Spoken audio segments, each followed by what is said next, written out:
নয়। এই দুঃখ, কষ্ট, বিপদ আমাদের কোমরকে সোজা করে, আমাদের পায়ের মাটিকে শক্ত করে। চিল্লায় বলেন ঠিক কিনা? প্রতিকূল পরিবেশে কিভাবে বাঁচতে হয় এই দুঃখ কষ্ট আমাদেরকে শিখায়। এজন্য মুমিন বান্দার বৈশিষ্ট্য হচ্ছে দুঃখ কষ্ট বেদনা জ্বালা এগুলোতে সে আপসেট হয় না, সে হাল ছেড়ে দেয় না, সে ভরসা রাখে একজনের উপর। চিল্লায় বলতে হবে তিনি কে?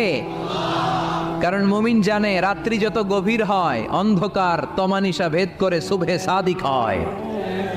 মুমিন জানে গর্ভবতী নারীর পেটের ব্যথা যেই দিন বাড়তে থাকে ওই দিনই নতুন মেহমান আগমনের সময় ঘনাতে থাকে।